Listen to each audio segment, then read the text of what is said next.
Hello, Giants fans, and welcome to a new edition of the Valentine's Views podcast here on Big Blue View Radio, part of your SB Nation family of podcasts. Please like, share, and subscribe if you're watching on YouTube, and subscribe wherever you listen to podcasts across the Big Blue View Radio network.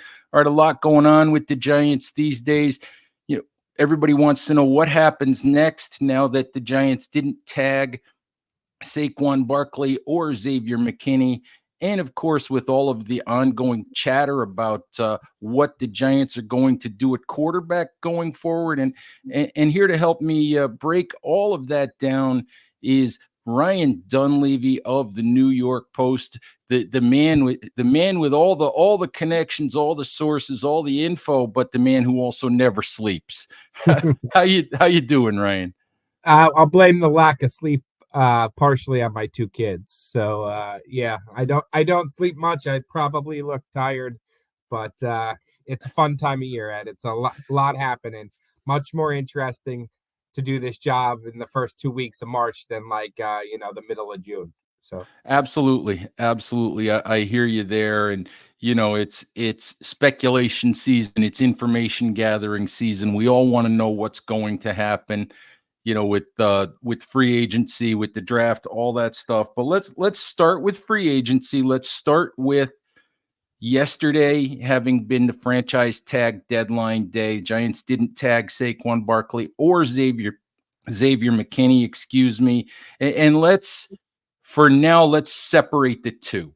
Let's separate. You have to. Let's separate the two. Let's talk about Saquon Barkley. No surprise to me that the Giants didn't franchise tag him. Joe said at the combine he wanted to leave that on the table, but to me that was just talk. That was just GM speak. I never thought the Giants would commit $12.1 million to Saquon on the 2024 cap. If I gave you, there's a lot to talk about right now, but if I gave you the Giants or the field as to whether Saquon returns to the Giants in 2024, are you taking the Giants or the field? I'm taking the field, but probably not much, probably 60-40. If you ask me the same question on McKinney, I'm probably taking the field 90-10. But Saquon, I'm probably taking the field like 60-40. The Giants and Saquon didn't even start negotiating, as I reported yesterday. They never even talked numbers, or no contract offers were swapped this offseason in the 8 weeks since the season ended. I think that's mostly not a bad thing. Like, I don't think that's like, oh, we're not interested in getting back together. I think that's, let's not insult each other. Let's not cause any bad blood. Let's not create a rift. Let somebody else tell you what you're worth. If you're right about how much it is, then good, get your contract, go there. If you're wrong and we're right, then come back to us and we'll give you that contract. So I think there was no point in further, creating a rift between the two. Let the market decide. And I think it's what both sides wanted. It actually, in a way, they did reach an agreement yesterday, an agreement to finally end 18 months of tense negotiations, or whatever it's been, 16 months, whatever it's been. Yeah, I know that let Saquon go to free agency, test the market, let the market set his value is something you've been advocating for a while. I just think it's what both sides wanted, Ed. I thought, Saquon wanted what was fair. And I also tend to think that both sides knew if Joe put a number on the table, Giants GM Joe Shane, and Saquon's rep Ed Berry put a number on the table, I think both sides knew that those numbers were going to be, very, very different. So I think you're right. Why insult each other and do that? I need to back up a little bit with Saquon. The Giants are here because they couldn't get a deal done a year ago. And we can go around and around and around on whether they should have paid Daniel Jones or tagged Jones and signed Saquon.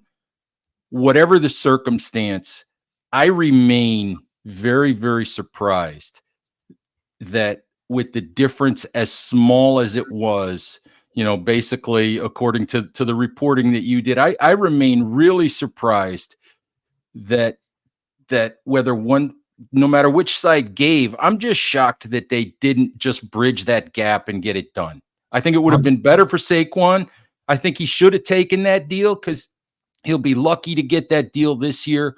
But I'm shocked that it didn't get done. I'm still shocked. Yeah. All these months later, I'm shocked it didn't get done. I'm not shocked it didn't get done during the bye week of 2022.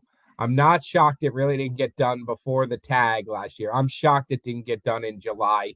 As I reported, it was about a $2 million difference in guaranteed money, which is total peanuts, especially with the raised salary cap now in hindsight. So yeah, I'm surprised they didn't just meet in the middle and you give $1 more million, I give $1 more million, or, that the Giants didn't just, give him they gave him 900,000 in incentives. I'm surprised they didn't just give him the extra, whatever he wanted, 1.5 million, whatever it was. So, and yeah, you could certainly say the other way. And I'm surprised Saquon didn't take it. Like, you're right. He probably will be lucky to get that kind of deal in, this year. The one thing I would say is if you're looking at it as a 3-year period from like 2023 to 2025, he'll probably end up making more over the 3-year period by taking the franchise tag first and then the first 2 years of a 3-year contract now than he would have if he signed a 3-year contract last year and then got cut or released or whatever after the guaranteed money was up. And then in 2025 had to sign a new contract. On the back end, the value would have been worse than it was the franchise tag on the front end. So over a 3-year period, he might end up making more money, but it was a lot of angst on both sides to get to that point. Absolutely. And, people can frame it as Saquon versus Daniel Jones, all of that, Saquon, some people, including Kayvon Thibodeau, say Saquon should have gotten paid first and all of that. I tend not to look at it that way because, as you said, it's $1 million. It's $2 million. It's what they paid Bobby McCain or Sterling Shepard. It's half of what they paid Paris Campbell. And, that money was not well spent. So the money was there because they gave it to a handful of guys they didn't need to give it to. What happened was bad. Like I said, that's why I don't think they negotiated this year. What happened was a lot of hurt feelings on senses of pride on both sides, not just Saquon, Joe Shane too. They dug their heels in and both sides said, I'm not giving any more. And I think feelings took over for business sense on both sides.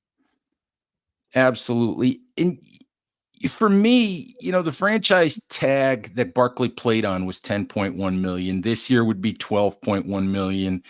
And what I tend to ask everybody, and you read different things, and I ask people, and I always get different answers. If you put an over-under of $10 million average annual value on a Saquon Barkley contract at this point, does he get over on the market or does he get under? I think you're right. That's the right over-under. I think you're looking at whether it's 10.2 or 9.8 or whatever. I think something in the neighborhood of $10 million is the right number. I guess I'll say over because you asked me about AAV and teams can, like, you can give me a 3-year, $40 million contract that has a $13.3 million AAV, and the first 2 years are 10 million, and 15 guaranteed, and then the third year is $20 million to make it a 3-year, $4 million. I'm never going to see that $20 million. Right. So I guess I'll say over because you can play with AAV. What matters to Saquon, and let's get this clear, Ed. I've said that I don't know why people can't get this through their head. People have this idea in their head that like Saquon turned down this massive offer in before the franchise tag last year. No, he turned down a bigger AAV, average annual value. He did not turn down a big guaranteed money, and that's what he was looking for as a running back. This is where Saquon has business sense, is like he understood guaranteed money is what matters to a running back. He did not turn down a big guaranteed money. The $23 million in July was the biggest he turned down.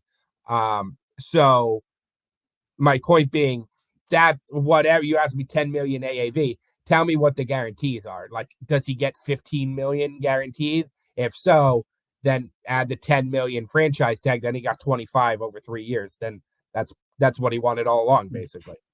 Just, you want to talk about guaranteed money? Take a guess on, on what he's looking for. And is he looking for I 23? People don't know. People think I know. I don't know. I don't know, say 3. Yeah, I think he'd probably accept the deal that he turned down last July because you add the franchise tag to him. So say 3 years, $33 to $35 million with like 23 million ish guaranteed. I think that's probably what he's looking for. I don't know that he'll get that, but like I said before, if you add in the franchise tag, then you could say 330, 16 guaranteed. He still comes out ahead. Then he got 330, $16 million guaranteed. Then he gets that $16 million guaranteed plus last year's 10, and he's at the 26 that Jonathan Taylor got. There you go. Yeah, and I think I think, as you said, it's the guaranteed money that matters. It's the AAV that everybody looks at, but it really is the amount of guaranteed money, because as you said, we know that most likely if it's not guaranteed, it's pushed to the 3rd year or whatever, and he's never going to see it. Yep. So, we know also. I want to add this, Ed. I want to add this. I think what matters, we talk so much about money, and I'm not naive. Money matters, right? Money matters. Right. He went on a podcast called Money Matters last year. So, but I do think there is something to, he's 27. He cares very much about his legacy. He's always wanted to be in the Giants Ring of Honor. How do you build legacy? And this applies to McKinney too, who losing eats up McKinney as much as any player I've been around. I do think that Saquon feels like to build the legacy he wants to have, to be remembered how he wants to have. He has like 5,000 rushing yards or something like in his career right now. Like, he's missed games because of injury, but he's also played behind god-awful offensive lines. I do think there is something to when he hits the open market. He's going to look at exactly who's blocking for him and how will this team be playing in the national spotlight in January in playoff games.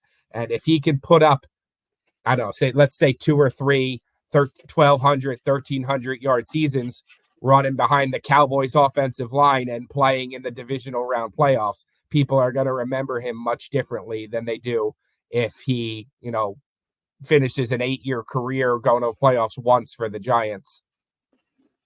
Absolutely. I think if you look at landing spots for Saquon, it's going to be good teams, playoff caliber teams that think they're in position to make a deep run, teams that can use him as a finishing piece.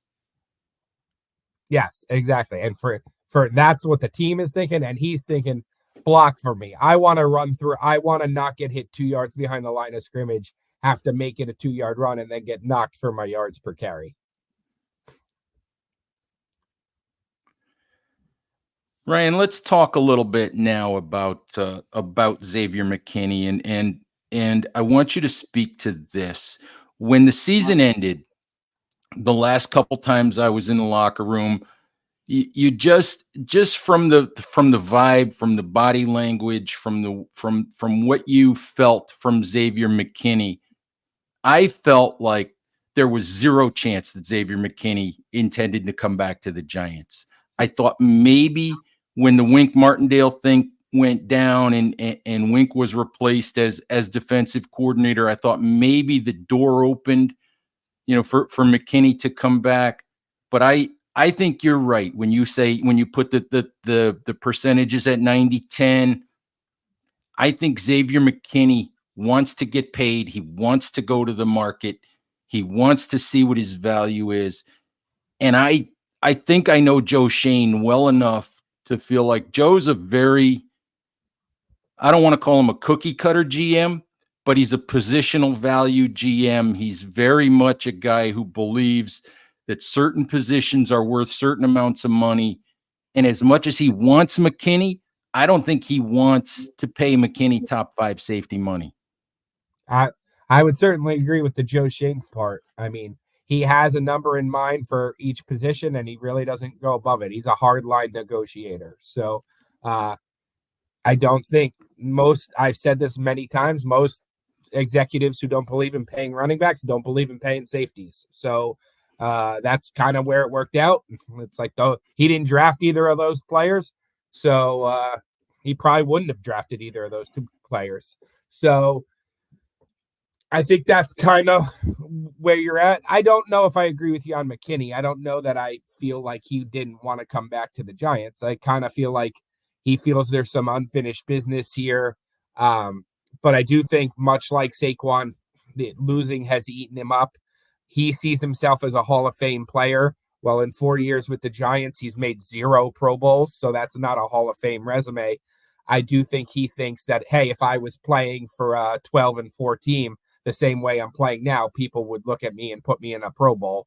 So I do think that he thinks he needs to be somewhere that's getting national exposure so that he can build the resume he thinks he deserves. I mean, he thinks he's a top 5 safety. He might think he's the best safety. So I think he wants to be somewhere where people will see him play more.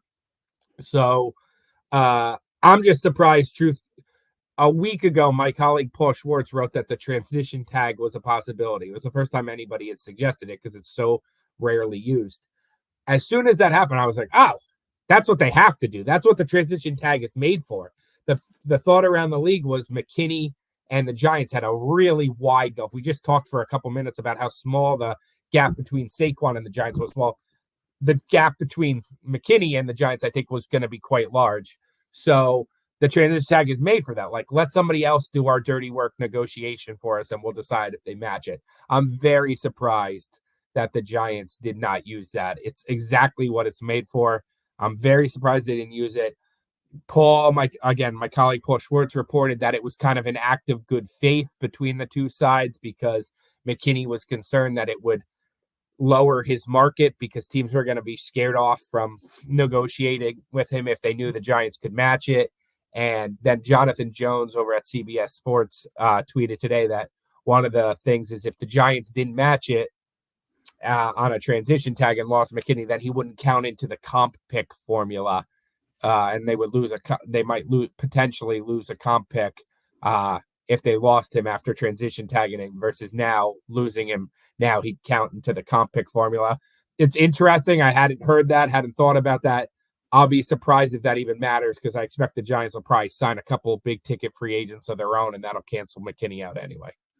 Yeah, and it's you're talking about a 3rd or 4th round comp pick versus a guy who's 24 years old and is one of your best players. So you're not exactly talking apples to apples there either. So but you're also talking $16 million a year versus what does a 3rd round pick make? Like $700,000 a year. And I, as an aside, talking about McKinney, I do think McKinney values himself a certain way, and the Giants maybe see him another way. And I don't know. I think maybe when Xavier McKinney is playing at his absolute best, he's one of the best safeties in the league. But when you put together his 4-year resume, missing half of his rookie season, not really playing all that well in 2022 before he had the self-inflicted injury in Cabo, which, that has to be factored in. There's been stretches of McKinney's career where he hasn't played up to the player that he thinks he is. You know what's funny, Ed? And this isn't just you. This is a lot of people. It's funny how the narrative changes. Like, so we're not going to pay McKinney because of what he's done in the past, but we're not going to pay Saquon because of what's ahead for the future. You can't pay him. You can't pay Saquon based on his past. The past shouldn't matter in a contract negotiation. It's all about what can you do for me next. We're not going to pay you for the past. We're going to pay you for the future. But when it comes to McKinney, it's like, well, we can't pay you because of what you've done so far. Well, he's also a 24-year-old safety who seems to be getting better and is a 2-time captain. Like, this guy should be skyrocketing. So, like, why are we now worried about what he did in the past for the 4 years? It's interesting. Like, sometimes it's like the past doesn't matter, got to pay you for the future, and sometimes like the future doesn't matter, got to pay you for what you've done already. So yeah, that's an interesting point. I hadn't really thought about that. I know that when it comes to running back, it's unfortunately for running backs, it's just as good as Saquon is and as much as he means to the team. And we're kind of backtracking a little bit. It's just by and large, running backs play their best football early in their careers. yeah, yep. So do you think Daniel Jones was paid 4 years, $160 million for what he had done so far, or for what they thought he could be? I mean, I would think it's for what they thought he could be. I think absolutely. I think it's for what they thought he could be. I think it was they should, that they won, they made the playoffs, they won a playoff game.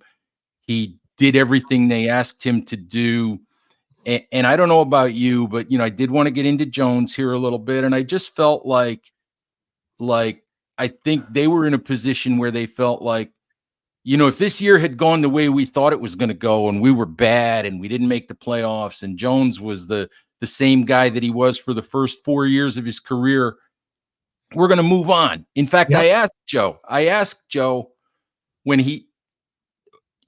after he signed Jones, one of his press conferences, I said, this is not how it usually goes with a quarterback like this in a new regime. I said, are you surprised to be here, paying this guy this kind of money? And he said, absolutely. He said, if I'd have known this was going to happen, I would have used the 5th-year option. So this is not where the Giants intended to be. But I think after that 2022 season, they felt like they couldn't blow it up. Yeah, I mean, I said it. I'm on the record at the time. I thought that was a mistake. It's obviously a mistake now. I didn't think Daniel did enough to warrant a $40 million contract. I would have franchise tagged him, said, play it, run it back. Let me see you do it again. Let me see you, have more than 15 touchdown passes. Let me see you stay healthy for a second season. I would have franchise tagged him. I would have re-signed Barkley so that I had him for this year, and then I could cut him after this year. And I probably would have cost myself Bobby Okereke, who's an excellent player. I probably would have cost him that way, but I'd have so much room because I wouldn't have Daniel Jones under contract. I'd have so much room in the future that I'd count on getting a comparable linebacker to Bobby now or next year. Yeah, it all comes down to, in one way, shape, or form, you have to get quarterback right. Yeah, and you just have to, and that leads us to the discussion of what the Giants do now. Joe has acknowledged again and again and again that they have to do something, but there's varying degrees to something. There's different levels of backup quarterbacks out there. I mean, there's everything from your, from your Matt Barkley type to your Russell Wilson out there. And, and there's different levels of what you can do in the draft too. And I kind of think the Giants have to do something on both fronts. Just, what are your feelings? What are your thoughts coming out of Indy on where you think the Giants might lean at this point? It's interesting. Coming out of Indy, I thought they were going to try to trade up into the top 3, not be able to trade into the top 3, and then, because I don't think those picks will be available, and then have to decide whether they want to wait to see if J.J. McCarthy is there at 6 or trade up to 4 or 5 to get J.J. McCarthy. That's what I thought. It was J.J. McCarthy basically, or nothing out of the top 4. And if it was nothing, then I thought draft Neighbors or Odunze, and then use your second pick, whether that's actually 37 or you move up to late in the first round and you pick up Bo Nix or Michael Penix or somebody. I thought that was probably the most likely option. After yesterday, I honestly have I'm going to assume the Giants have a plan. Dave Gettleman never really had a plan, right? Like he was just like, I'll do this, I'll do this, I'll do this, I'll do this, and I'll just kind of cobble it all together. I'm going to assume Joe Shane has a plan. And if you have a plan and one move kind of foreshadows another move, then yesterday's kind of signaled like a rebuild. Like we're going to let our 24-year-old safety go. We're going to let our best offensive playmaker go. Maybe they come back to us. Maybe they don't. But we're going to invest in the offensive line and maybe in corner. So to me, that kind of signaled we know we have some time here. We're not under win now pressure in 2024 at Daboll and Shane. So if that's the idea, then I'm more likely to think they're going to try to go for one of the quarterbacks. Again, it might be J.J. McCarthy, but I'm more likely to think they're going to go for quarterback because if you're signaling a new start, then you probably want a new quarterback to build around.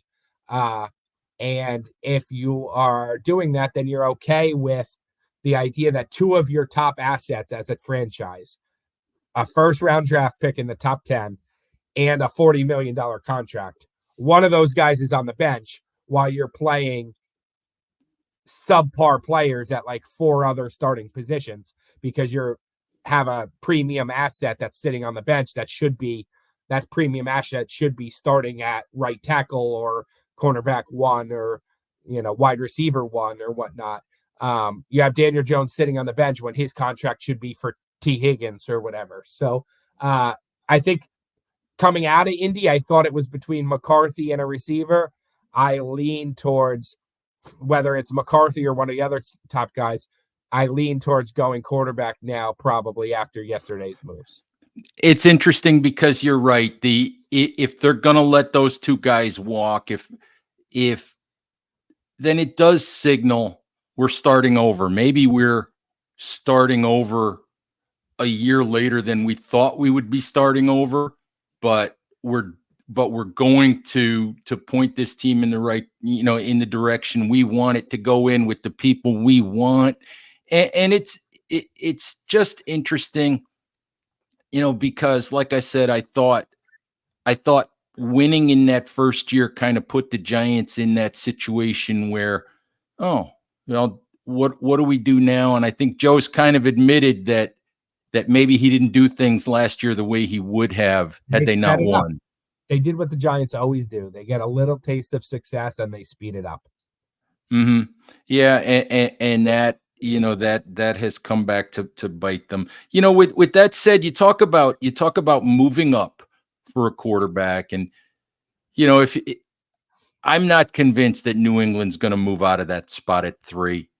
I kind of think that's take the quarterback if you're New England and be done with it, unless you just don't like your choice there. But if you're the Giants, and this is the thing that people ask me and we go back and forth on, can they afford to give up both second round picks and maybe a first round pick in 2025 to move from 6 to 3 to get that quarterback? And I say, look, my thought is, and I'll just say, for example, it's Drake May. Say Joe is drooling over Drake May, whether he should or not. All right.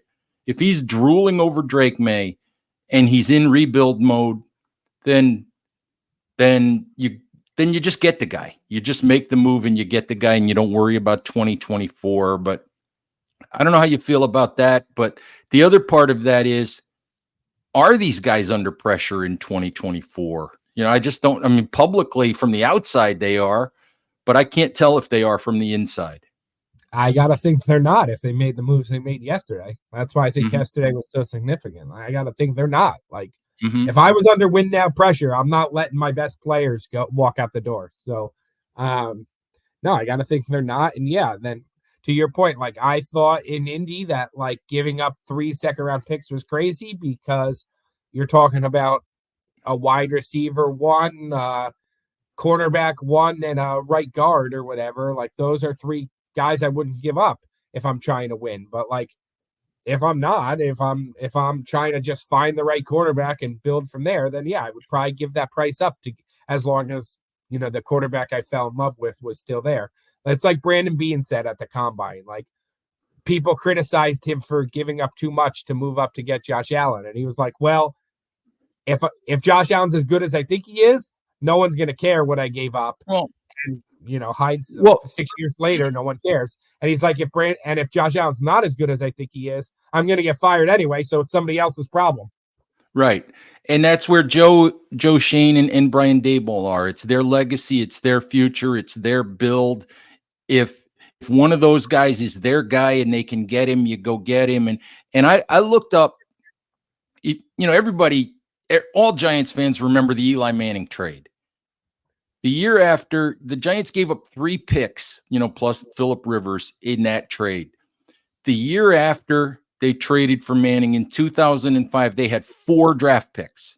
They had 4 picks left in the draft. They hit a home run. But they got Corey Webster, Justin Tuck, and Brandon Jacobs out of that draft class. They hit home runs on the guys they did pick. So they got the guy that they wanted, and then they built what they wanted. And it didn't happen in 2005, but it happened. And I think people forget that it's not always about, like, right now is not always about 2024. It's about the long term. I think you just made an excellent point. People, credit those 2 Super Bowls to Eli. You make an excellent point about the 2005 draft. And really, that might be the last time the Giants had a good 3rd-round pick was Justin Tuck. It might be 20 years ago. Like, it really might be. That's how bad their 3rd-round draft history has been. And 2nd round isn't much better, really. 4th round's not much better. They just haven't had a lot of good mid-round draft picks. So, it all sounds nice, like trading those 2nd-round picks, whatever, like, keeping those 2nd-round picks. Coach Joe Shane's draft record is not very good for 2 years. Like, what has Wan'Dale Robinson shown? What has Cordell Flott shown? What has Josh Zudu shown? Like, those are the second. What has John Michael Schmidt shown? Those are the 2nd, 3rd round picks. And right now they're just guys. Like, they start for a bad team, basically. Mm-hmm. They're not impact players. So right. You hope they can become them, but the clock's ticking. Like, Flott, Azudu, those guys are halfway through their contracts. Like, does anybody think they're like re-sign candidates right now? Mm-hmm. And we can even argue. I mean, we can argue about Kayvon Thibodeau too, because the numbers, the sack numbers say one thing, and a lot of the other ancillary numbers say something else. So what shows you that Josh Azudu is going to be any different than Matt Parrott? He's just a guy who's here for 4 years. They tried, you want to talk specifically about Azudu. I mean, I was flabbergasted that they stuck him out at left tackle last year when Andrew Thomas got hurt, because this is a guy who for 2 years couldn't win a guard job, was drafted as a guard, couldn't win a guard job. And then you have Matt Parrott. And I mean, this is one of the many decisions last year that made me scratch my head. You keep Matt Parrott on the roster as your swing tackle, and then when you need a swing tackle, you put a backup guard out there. That's it. I still don't get that one. And what does all this come back to? The fact that they had the number 7 pick in the 2022 draft and drafted Evan Neal, who's been a total whiff so far, and that's put so much pressure on the rest of the offensive line. Yeah, and before I let you go, let's talk about Neal for just a minute. Joe continues to say that he has faith, that he has belief, that he thinks Evan Neal can be a right tackle. And what's he supposed to say? Yeah, and I don't know. I mean, you're right. I mean, it's the same thing as what he says about Daniel Jones sometimes. What's he supposed to say? But I don't know. I go back and forth on whether Neal should stick at right tackle, because I can't guarantee you that he'd be any better at guard. So I don't know. I don't know what they do there.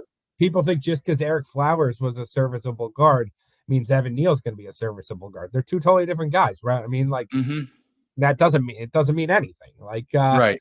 So, no, I mean, I would keep him at right tackle because that's where his heart is. He doesn't want to move to guard. So, like, why am I going to force it on him? If, like, the guy's already injured and unhappy, and I'm going to now force a position change on him, I would probably keep him at right tackle. But you can bet I'm signing a guy to challenge it. Evan Neal is not penciled in as the starter for me at right tackle. No, he has to earn that. He has to earn that job. Evan Neal, or on the depth chart, Evan Neal or player X. And that's why Right. Michael Onwenu from the Patriots is such a enticing option, because he can play right tackle or right guard. And then so you have Neal versus Onwenu. Right. You can go into camp and say, we'll look at Neal. If we don't like it, we just slide the other guy out here and move on. Onwenu is a starter, and even though they're not competing head to head, basically Azudu at right guard or Evan Neal at right tackle, one of those guys will start, and Onwenu starts at the other position. Absolutely. So when Brandon Brown gets a job, are you going to be Joe's assistant GM? I think I'd be the last person on that list at this point. All right. Hey, appreciate the time as always, and maybe sometime before the season we'll circle back and do this again. Sounds good, Ed. Thanks for having me, man. Hey, all right, Giants fans, thank you for listening. Please stay safe out there, take care of each other, and we'll talk to you soon. Bye-bye.